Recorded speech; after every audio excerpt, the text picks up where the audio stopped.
What's up, Roxstars? It's Rox with a little bit of talk about what's at the top of the blogs. So let's get to it. You guys, Exscape. Now, you guys know that Exscape had their big debut on the BET Awards, and that was just a precursor to their show in Essence Fest. Remember, they were returning to the stage. Everyone assumed that they were going to be returning to the big stage out there in Essence. I've never been to Essence Fest, but from what I understand, there is a main stage where all the big artists are, and then they have other smaller stages where they have smaller scale artists, and that, you know, they're all packed and everybody goes to everything, but the big ticket item is to be on the big stage. That's where your Beyonce's and your Kendricks and your Marys and your big folks is going to be on there. So everybody assumed that that's where they're going to be. Well, it turns out that that is not where they were. They were actually on a smaller stage where not as many people that wanted to see them would be able to fit into this room, and there was some sort of mix-up, commotion. Even Exscape thought that they would be on the big stage as well. So that's all I know about it, and that is really just from me just kind of reading on Instagram and not really fully researching it. So if I don't have the story completely right, you guys forgive me. Y'all know it is never my intentions to mislead you guys. So that's generally what I believe happened. But supposedly they still had a pretty good show out there. The people that did go, I mean, when you are going to go see Exscape, you are an Exscape fan, because I have no desire to really see Exscape, so I wouldn't go see them. All right. After Essence Fest, that they were also going to be performing in Detroit. I believe this is going to be like a kickoff of maybe an oldies tour that they might be a part of with other groups. You know how Next and Drew Hill and Tony and all these groups in vogue, you know, they all travel around. And so I think Exscape was going to be a part of something like that. Well, they performed in Detroit. I saw all the pictures and different little Instagram clips, but what caught my eye the most is a video of the girls singing to their husbands, serenading their husbands. So we had Candy with her husband, Latasha with her husband, Tamika with her husband, and then we have Tiny. Oh, the issue of Tiny. Who is her husband? Well, T.I. We know that T.I. and Tiny supposedly are going through a divorce right now. We've had plenty of choice words for Mr. T.I., but yet and still, I guess because he's trying to be the supportive husband that he's never been in the past, he has shown up to her concert and she is there serenading him. Or is it him that she's serenading? He's holding baby Eris in his hand, and she is the only one that is not up on T.I. and singing to him. It seemed more like she was singing directly to the baby. When I see the video, I don't know the song. I couldn't pinpoint what that song was. And again, forgive me for not researching what the song was. I don't know many of Exscape songs other than the huge hits that they all had. But she's singing to the baby / T.I. and everybody all of a sudden was just like, oh, he's there and they gonna work it out and hopefully they gonna get back together. And listen, I think that every motherfucker should be in love. I don't have no problems with T.I. and Tiny working it out. I have not personally been in their relationship. I don't know much other than what the rest of us see in social media and in stories that we've heard. If they see something of value of saving in their marriage, then I think that's a wonderful thing. What I will say, though, is I hope that Tiny knows what she's doing. Yes, a marriage is worth fighting for, but two people have to be fighting. If you have one person that is fighting for a marriage, and then you have another person that steps out and then steps back in when it's convenient for them, when you have a person that already said that I'm not good as a husband, when you have somebody that makes you feel as if you're a distraction to what you want to do in your life, when you have had a baby outside of your when we add all of this shit up with what T.I. has done to Tiny, that makes you wonder if he really is fighting for this marriage. If he has had a change of heart, I guess time will tell. If them two even are back together, I guess time will tell. I just want the best for Tiny, because I feel like that she, even with all that has happened, she has been the one that has bore the brunt of the badness. They have a huge family. They've got kids together. They've got outside kids, but it's a blended family. I mean, it is a lot that you would be giving up. So I would just hope that if T.I. was really trying to be there for his wife, it's not because he's just kind of, you know, in this place where he doesn't want to lose her. He doesn't want anybody else to have her, but he don't not necessarily want to be with her either. Yes, fight for your marriage. Fight for it. Make it happen. But two people got to be in the fucking fight, or else it is not going to work. When I saw that, I said, I'm not going to say nothing else about Tiny and T.I. I just really hope that Tiny knows what she's doing. And if they can figure out their problems, I would be happy for them, because I really thought that their family was a beautiful thing. You know, but but I can't get myself all riled up on what Tiny and T.I. keep on doing back and forth. It's clear that that girl loves him to death. Ultimately, it is going to be her decision and his decision on what they do. So listen, I can't no more.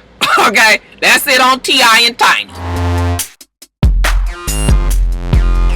Alright, you guys, so 444, okay, the album that smashed social media last week. When that CD came out, I still call them CDs, I'm sorry you guys, that's the old head in me. But when that album came out, listen, y'all had them pretty much lost your fucking minds when Jay-Z's album came out. And I am a Jay-Z fan. I don't even know if I would call it a fan. I like Jay-Z's music. I've loved plenty of the songs that Jay-Z have released. But the last actual album of Jay-Z's that I bought was the Blueprint 2. That was my that was the last favorite Jay-Z album of mine, where I would listen to all of the songs on there and everything. After that, you know, of course, I loved plenty of the songs that he's put out, but it ain't never been no one collective unit album that I just love to death. Now, when 444 came out, I was just like, I'm never gonna hear this album because I don't have Apple Music. I mean, you know, I don't have Sprint or Tidal, but plenty of you guys, and shout out to all of the Roxstars who sent me links and downloads and child giving me their password to their Tidal, and I mean, y'all was doing the most. That's why I love y'all. I love y'all. Let me give y'all a hug. Hold on now.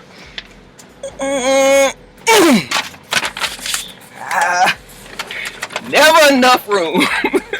I was able to hear the album on the actual day that it was released, and it was cool. It was cool. Okay, nothing that I was just like, oh, I got to hear this every time I get in the car.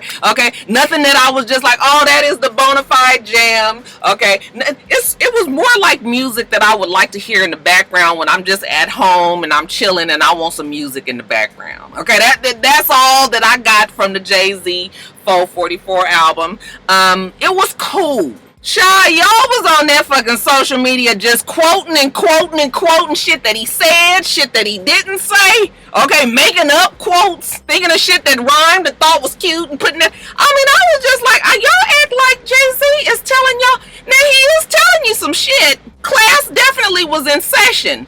But I'm a little worried about what your parents been telling y'all your entire fucking lives, okay? Because a lot of the shit that he said is common sense things that your parents should have been putting in you, instilling in you to know. And even if your parents didn't tell you that, you should have learned it somewhere along the fucking way. That line when he says, what's more important than throwing away money in the strip club or something, then he says credit, child. Y'all act like y'all. I was just like, nigga, who doesn't know that you shouldn't be throwing racks and thousands of fucking dollars at a goddamn strip club when you got a damn bill at the house, rent to pay, a fucking mortgage to pay, nigga, you ain't even bought a damn house, okay, you got some old rinky-dinky ass car, you got a big ass fucking school loan, what the fuck are you throwing all your money away anyway for? I mean, that is common sense, right? Okay, credit!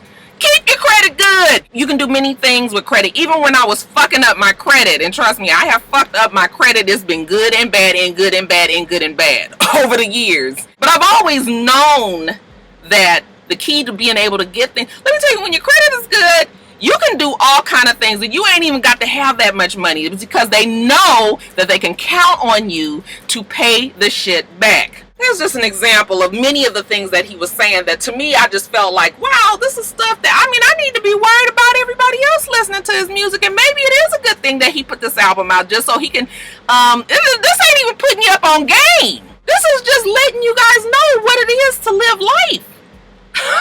So, I mean, I was just like, it's fine, it's cool. Okay, I think more people was impressed with the secrets that he let out. The fact that him and Beyonce, you know, have had their issues in the past. Okay, fine. We had already got a snidbit of it from Lemonade, which also took me a year to hear because I didn't have title music. And shout out to the Rockstar that bought the album for me. But we kind of had an idea, you know, but now we get a little bit more insight. And, you know, we always like to hear because they're so secretive and they don't say much about their relationships. They wait and put it into their artwork, their music, okay? You know, he talked about the Prince thing. He talked about the Kanye thing. You know, basically how Kanye changed and he went fucking crazy and, you know, all of this. I mean, I just was like, okay.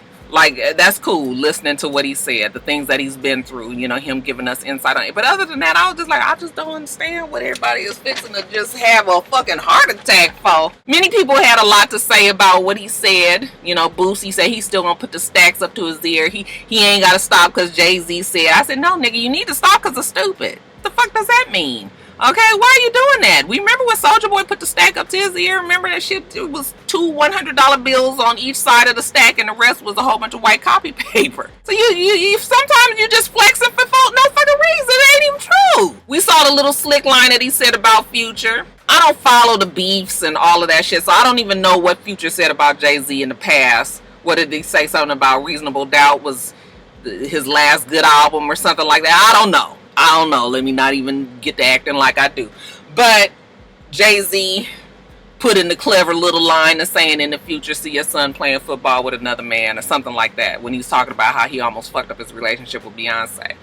You know, Future, then he says whatever he says, put the stack up to his ear. Listen, I'm just like, whatever. What was funny to me is that 50 Cent said that the album was too smart. Ivy League type rap album, okay, and basically it needs to be dumbed down for everybody who just wants to party and drink and throw money at the strip club and put stacks of money up to their ear. And I mean, I understand what 50 Cent was saying. It's definitely not a party album, but we can't just be partying all the fucking time. I mean, obviously, like I said, you motherfuckers obviously did not know a lot of the shit that Jay-Z was saying, so there must be a need for this knowledge. Can't knock that part. People was all, he's the greatest of all times, and he's the fine. Everybody is entitled to have their own favorite rappers. If you feel that Jay-Z is the greatest of all times, you know, then that's fine that you think that. But as far as me having it on constant repeat in my car, that is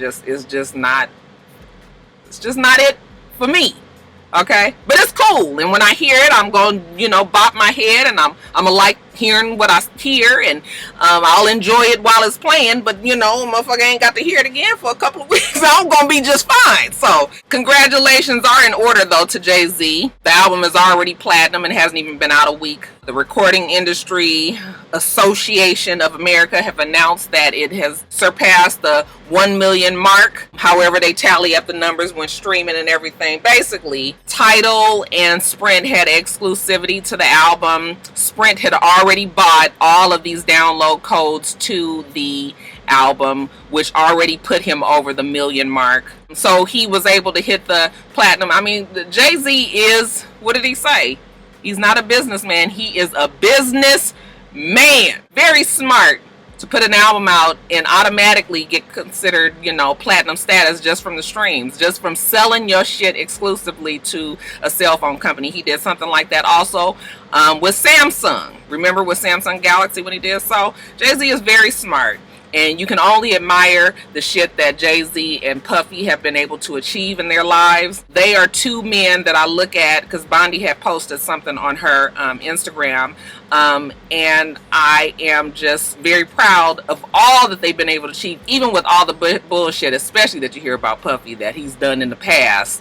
The asshole that he is or can be. I still think that they're two black men who I am proud to see in the industry doing what they do. But yeah, you guys, let me know what you thought about 444. Did I mention that Tidal and Kanye have split ways? They say that Kanye left saying that Jay-Z owes him money for some streams that, you know, he didn't get paid for. I thought that Kanye was one of the owners on Tidal, but Kanye had been vocal in the past about how these streaming services does a disservice to the general listener, which I totally agree with. I hate that they have these exclusivity things on these different streaming services because it cuts the fan from here. Listen, when you stubborn like me, I promise you, I was not buying that Lemonade album. I like Beyonce, but it was just the purpose, just the fucking point that I already spent fucking $14.99 a fucking month on Apple Music, and I'm still not being able to get these albums. So I feel like these streaming services, if you're not gonna have everybody's music everywhere, somebody is getting the short end of the stick. I'm not sure if it's the artist or the listener. It can be either way. When you are a smaller artist, I'm sure that it is a problem that your music is not played everywhere. So that's it, y'all. Y'all tell me what you think about the album. What's your favorite songs? Well, you know, what did you think about the Beyonce thing? Do you even believe that he's talking about his own relationship? I totally believe that he was talking about his own relationship. Remember, they had said back in time that they were going to, he was going to have like some sort of answer to the Lemonade album. I believe that this is part of it. Yes, there's some marketing in there. Like I said, these are business people. They have got to make sure that they make a fucking dollar off it. And they know that because they don't tell you guys their business, that you guys are going to be thirsty. And when I say you guys, I'm including myself, thirsty for information on their marriage, whichever way that you can get it. Okay, so they put it in the fucking song. You pay for it. You want the information, you're going to pay for it. So smart. Genius. Genius, genius, genius. What you think about the album? Leave it below. Real Housewives of Atlanta news. They said that Eva Pickford might be joining the cast. They say that she and Nene are filming. You guys, this is around the time when the filming starts up, and you know, there's all these whispers about who they're testing, who might become new castmates, who's getting kicked off. They're saying that Eva might be replacing either Portia or Cynthia. I don't believe that she's replacing anybody. I believe that everybody will be back next season. Even though Cynthia hasn't come out and said that she is, you know, definitely coming back, I believe she'll be there. Portia has already said that she's signed, sealed, and delivered. She's coming back for season 10. I even believe that Phaedra will be there.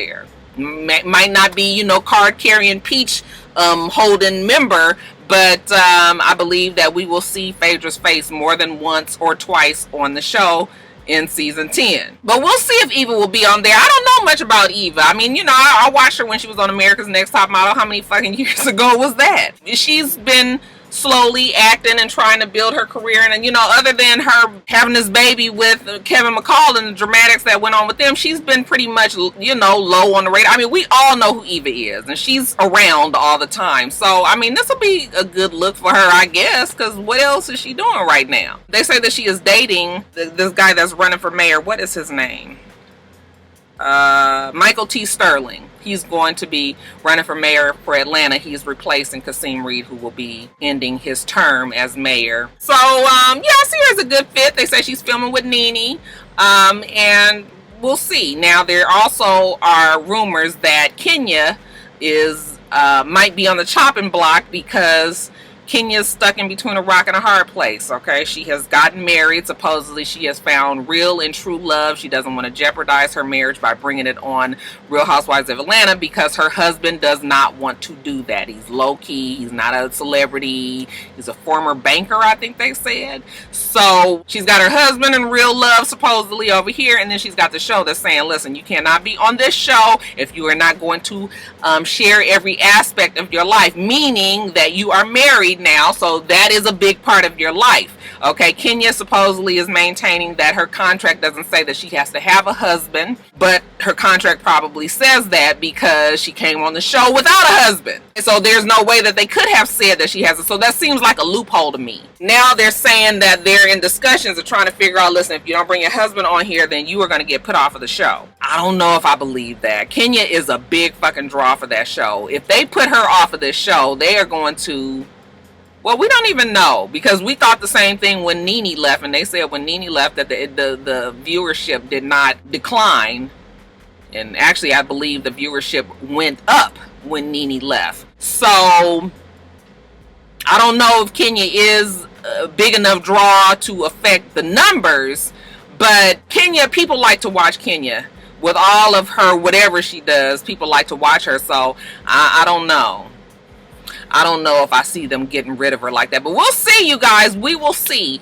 I hate to be in her shoes. Like, if she really is truly in love with this man and that it's a real thing, I would hate to have to see her get forced to put him on the show, because what do I always tell you guys? Reality shows fuck up marriages. I don't know how Candy and Todd done made it this long, child. They really ain't been married that long. But look at all the shit, the strain that is on that marriage. She's in a bad place, because I would like to see her be happy with somebody, because we have seen all the ridiculousness that she's been through with other guys. So like, I just would like to see her be happy, and it's gonna be too bad if they force her to put that man on there, honey. That shit gonna fall apart. Y'all gonna be all up in their business. Oh, I feel so sorry for that man. I hope he know what he signed up for, because child, Team Twirl and Kenya haters and all that, man, it is a big fucking deal. Good luck to the two of them. But y'all tell me what you think. Is Eva a good fit? I'm sure we'll probably hear a couple more other names in the mix between now and November that they might be testing for the show. Eva, yes, no.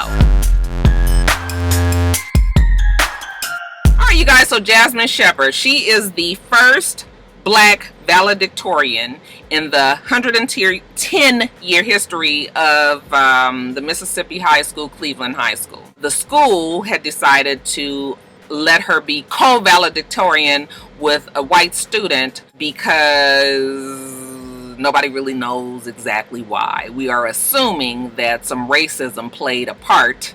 Okay, I'm saying that sarcastically for you guys to be like, oh, come on, Roxanne, of course it was racism.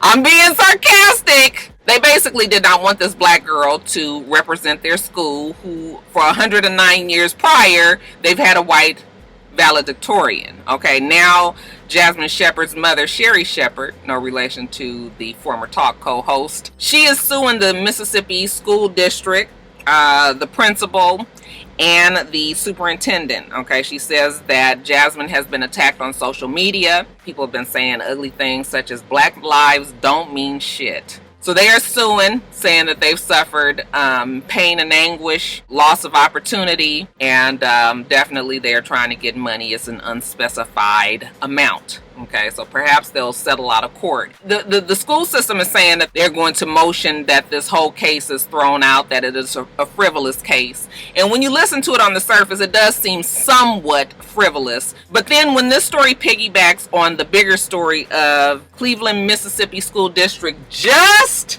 officially got rid of segregated schools in their school district, then you realize that maybe there is something to gain from this case. I can't believe that in 2017 that there were still segregated schools. There was some like 52-year case that had been being fought over there in Mississippi, trying to desegregate these fucking schools in Cleveland, Mississippi School District. So then I was just like, well, okay, maybe we do need to. I mean, this shit seems like it's so long ago and set back in the times, but it's really not. And as of August 1st, that will be the first time that these schools will be officially desegregated. So it's crazy to me. We'll listen and see what happens there. But yeah, not necessarily surprising. I went to Palisades High School back in '88, and my best friend at the time in high school, she won Homecoming Queen.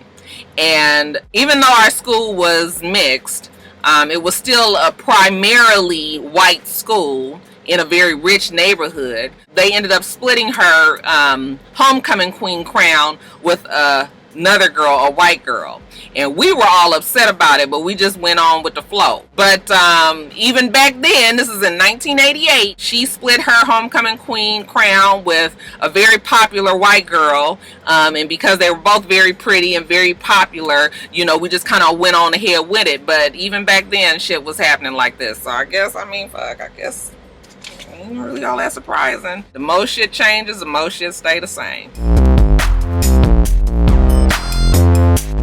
So Venus was in a car accident early in June where she was found at fault for causing the death of a 78-year-old man.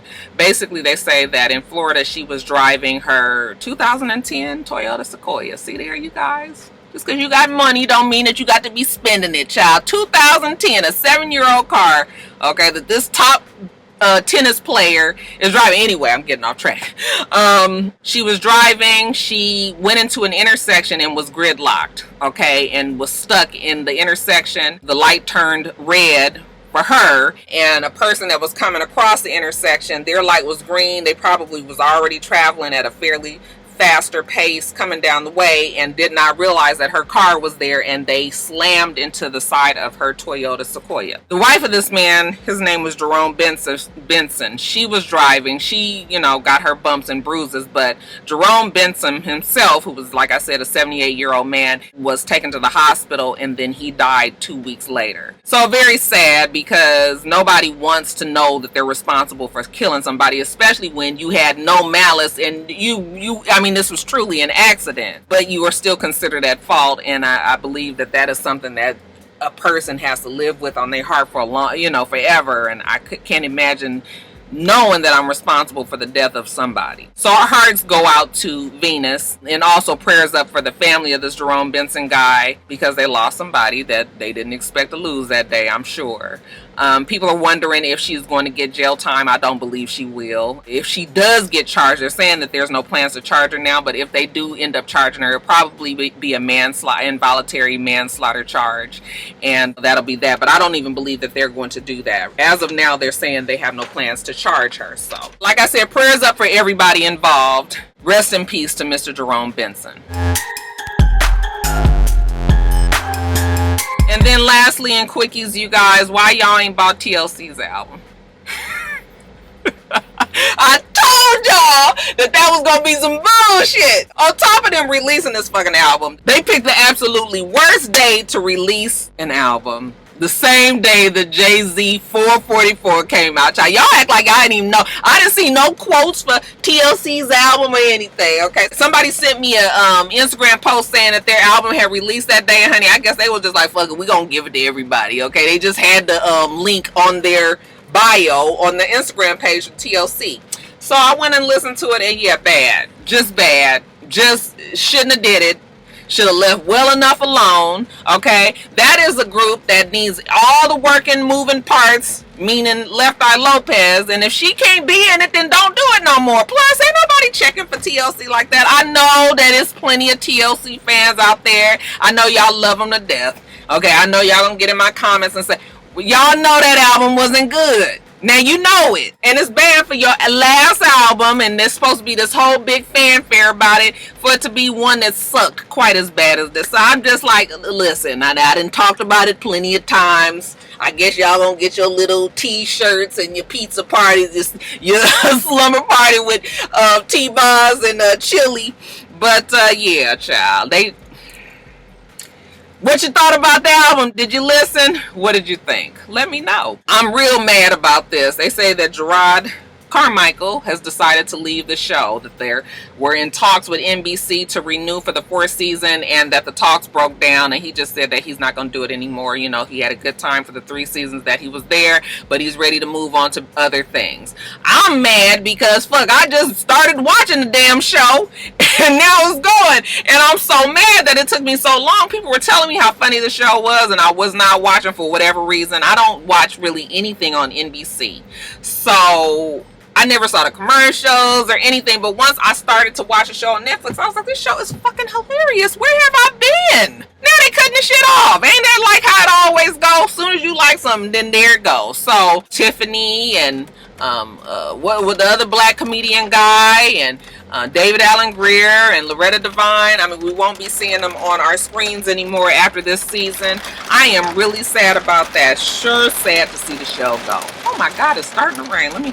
Amber Rose, who's 34 years old, by the way, they say that she is in a relationship with 21 Savage. I don't even know who the fuck he is. I couldn't tell you what his songs are, his music. Jada in LA, I ain't even been able to ask her. Joe be at work all the fucking time. Who the fuck is he? I don't know. All they say is he's 24 years old, and supposedly these two are in a relationship together, introducing each other to their families, and she's head over heels, and this might be the one, and all this publicity stunt. That's all it is. Publicity stunt. Can't say no more else about it because it's a publicity stunt. Carrie Hilson's new boo. I didn't get his name. That's how much I didn't care. I shouldn't even put this part in here because I mean, Roxanne, now you know that's terrible. He's some other football player, I believe. You know, she like athletes. But the sad thing is, you know, when you Carrie Hilson and we only talking about who the fuck you dating, and what do that say about your career?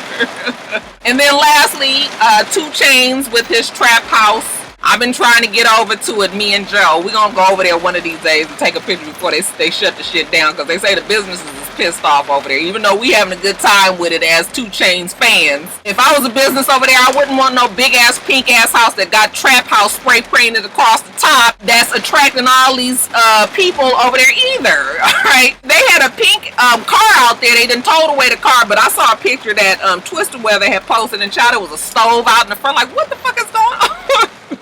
So them damn businesses was like, these motherfuckers need to go. But now they say that 2 Chainz is trying to use the house for good. When they say that he has HIV testing over there, and he's trying to do some social things. I ain't gonna get my sushi. I'm gonna get my sushi if it's gonna be raining like this. I'm sorry, y'all. What was I saying?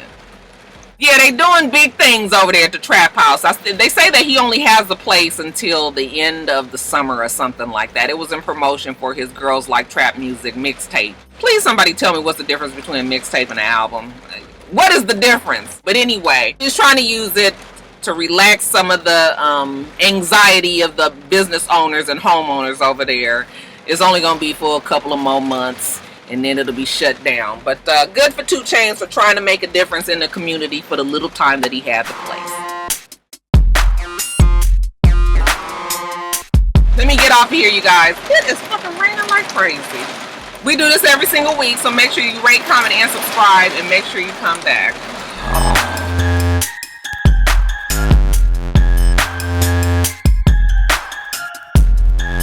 Till next time, Roxstars. Bye.